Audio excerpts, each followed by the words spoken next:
A graça e a paz do Senhor Jesus.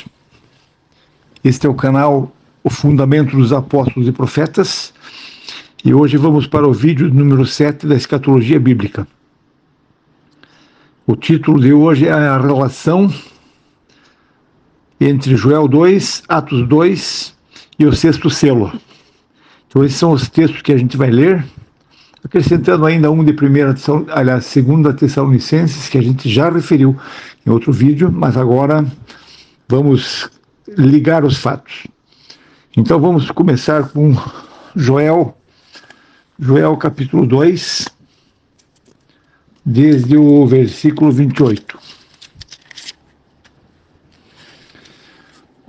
E depois disto, derramarei do meu espírito sobre todos os povos, os seus filhos e as suas filhas profetizarão, os velhos terão sonhos, os jovens terão visões, até sobre os servos e sobre as servas derramarei do meu espírito naqueles dias.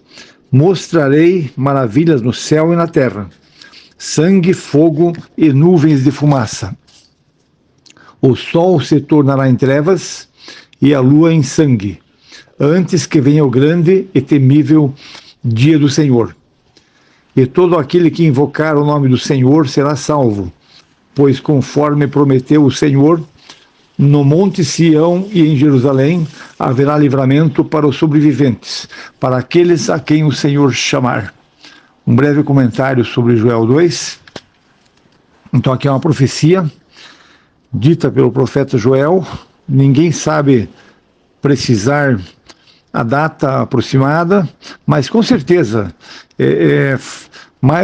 mais de 500 anos antes de Cristo tem essa profecia. Pode ser também mais de 800, que é a grande tendência. Mas enfim, séculos e séculos antes da morte de Jesus, da vinda de Jesus, Joel profetizou isto.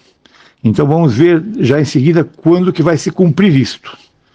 Lá no livro de Atos verificaremos, mas um comentário ainda. Então aqui está dizendo um fato, e é importante notar que essa profecia, como tantas outras também, elas não têm um cumprimento num evento só. Aqui está falando do tempo da igreja, do começo ao fim, exatamente colocando a igreja do começo ao fim. Quando ele vai derramar o seu espírito sobre toda a carne, ou sobre todos os povos, até o momento em que os eventos catastróficos acontecerem sobre a terra, qual seja o grande e temível dia do Senhor, e todo aquele que invocar o nome do Senhor será salvo. Então, essa frase determina o final do tempo da graça, o final do tempo em que a igreja estará na terra. Aqui diz, no Monte de Sião e em Jerusalém haverá livramento, porque logo após o dia do Senhor, quando passar a grande tribulação, haverá o quê? Haverá livramento para Jerusalém, para Sião, e começará, e para os sobreviventes, para aqueles a quem o Senhor chamar. Aqui o ponto dos sobreviventes, porque vai começar o reino na terra. Haverá os sobreviventes, haverá os que vão morrer por causa do nome de Jesus, nas mãos do anticristo, do governante mundial, da besta, e aqueles que morrerem na mão da besta, por não aceitarem a marca da besta, não adorarem a besta, aqueles vão ser ainda glorificados e fazer parte da igreja que volta com Jesus lá no final da grande tribulação para trazer esse livramento sobre Jerusalém que promete aqui. Mas agora vamos ver o cumprimento dessa profecia em Atos capítulo 2. Em Atos capítulo 2, no versículo 14 em diante. Então Pedro levantou-se com os 11 e em alta voz dirigiu-se à multidão. Homens da Judéia e todos os que vivem em Jerusalém, deixe-me explicar-lhes isto. Ouçam com atenção. Estes homens não estão bêbados, como você supõe. Ainda são 9 horas da manhã. Ao contrário, isto é o que foi predito pelo profeta Joel. E aqui então, Pedro, nesse dia, porque esse dia prometido por Joel, aqui da profecia de Joel, vai ser exatamente o dia de Pentecostes, que Jesus mandou que os discípulos permanecessem na cidade até que do alto fossem revestidos de poder.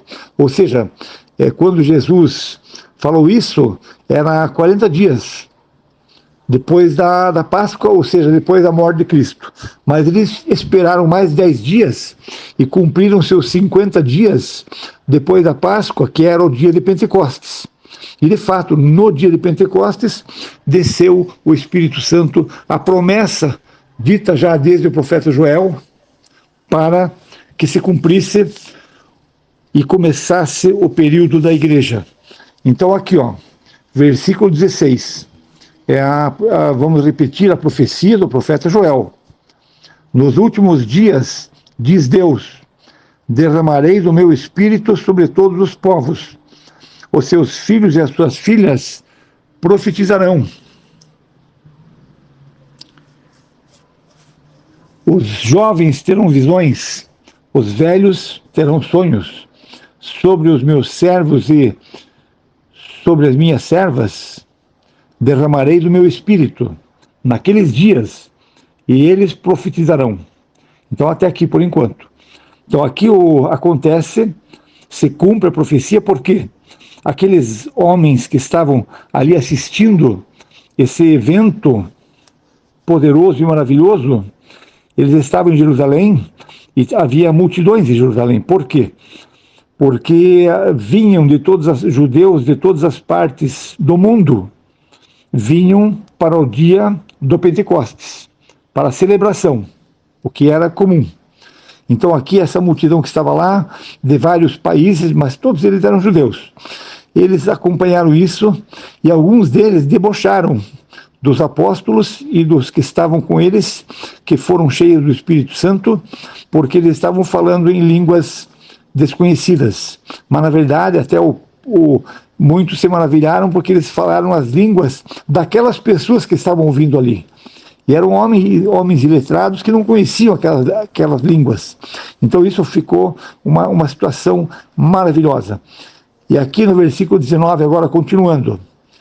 Mostrarei maravilhas em cima no céu e sinais embaixo na terra.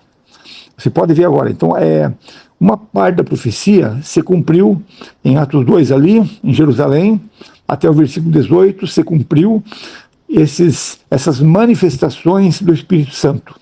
Mas do versículo 19 em diante, já vai falar uma coisa que vai se cumprir no final do período da graça de Jesus. Mostrarei maravilhas em cima no céu e sinais embaixo na terra, sangue, fogo e nuvens de fumaça. O sol se tornará em trevas e a lua em sangue, até que venha o grande e glorioso dia do Senhor. E todo aquele que invocar o nome do Senhor será salvo. Observe uma coisa muito importante, que todo aquele que invocar o nome do Senhor será salvo, está dizendo que nessa data, nessa época, nesse evento, nessa situação, até esse tempo vai dar para invocar o nome do Senhor e ser salvo. Então agora vamos passar imediatamente para o livro do Apocalipse, que também tem uma passagem que vai mostrar esse cumprimento, só que a parte final do cumprimento, o limite final. O começo ficou demarcado, que era o dia do Pentecostes, com os sinais das línguas e profecias e a manifestação do Espírito Santo, que seria a determinação do início da igreja. E agora nós vamos ler o que acontece lá na parte final da profecia de Joel se cumprindo. Quando que é isso? Veja comigo. Então aqui, Apocalipse 6, versículo 12. Observei quando ele abriu o sexto selo. Houve um grande terremoto.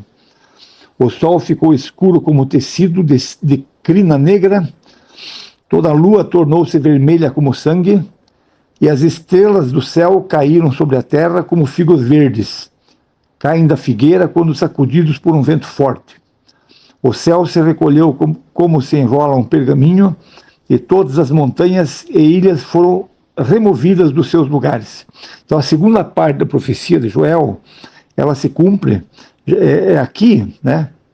Não importa quanto tempo depois, mas é comum acontecer na Bíblia profecias que têm um mesmo versículo, vão se cumprir duas coisas que têm 1000 anos, ou mais do que 1000 anos, 2000 anos de separação entre as duas profecias. Porque, como diz a Bíblia, para Deus um dia é como 1000 anos e 1000 anos como um dia. Então assim se cumpre. Então aqui vemos que a parte final da profecia de Joel está se cumprindo. Sinais no céu, ali você pode ver que é a mesma descrição. Aqui, claro que em Apocalipse 6:12 tem mais detalhes, quando realmente vai acontecer o cumprimento no sexto selo, na abertura do sexto selo. E agora vamos para a parte final, que é o versículo 15. Então os reis da terra, os príncipes, os generais, os ricos, os poderosos, todos, escravos e livres, esconderam-se em cavernas e entre as rochas das montanhas. Eles gritavam às montanhas e às rochas: caiam sobre nós e escondam-nos da face daquele que está sentado no trono e da ira do Cordeiro, porque chegou o grande dia da ira deles. E quem poderá suportar?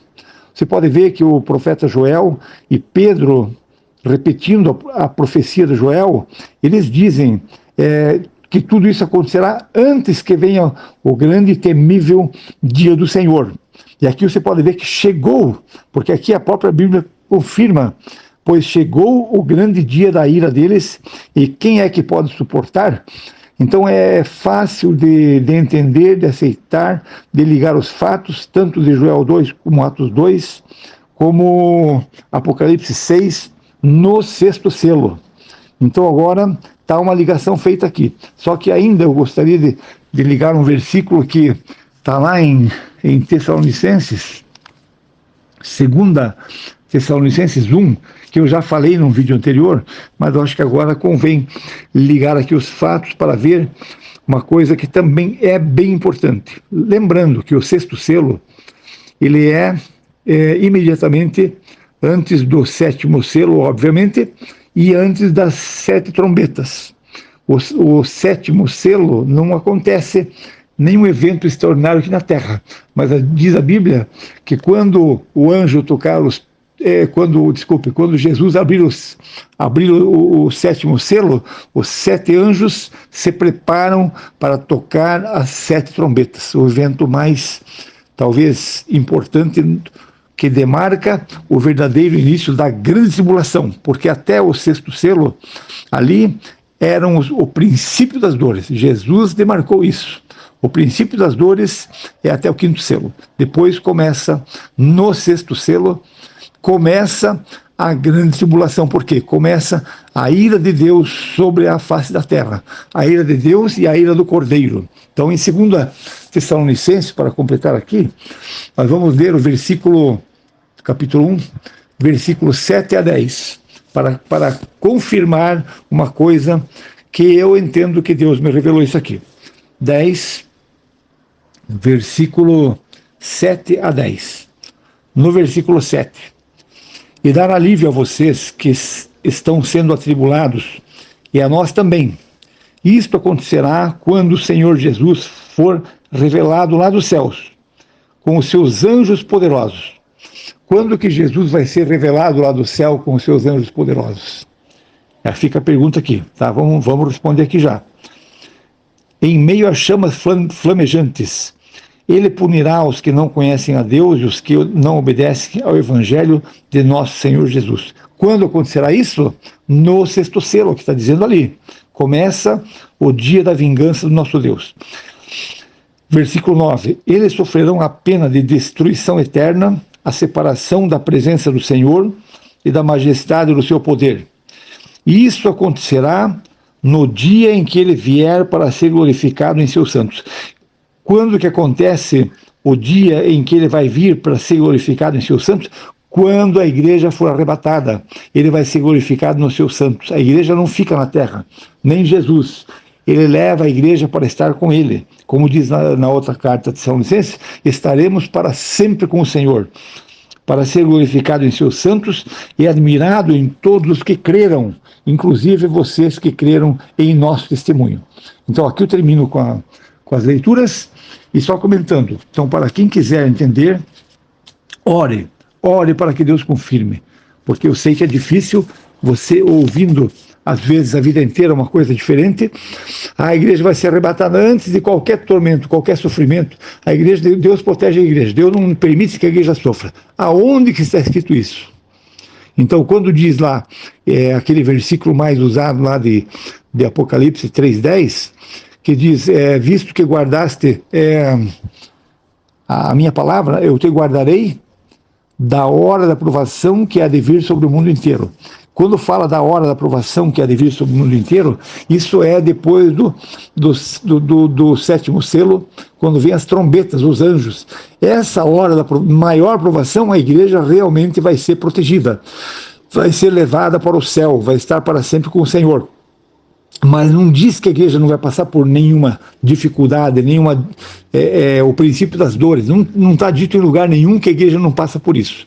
Então isso eu já li inúmeras vezes a Bíblia com esse olhar crítico para essas doutrinas.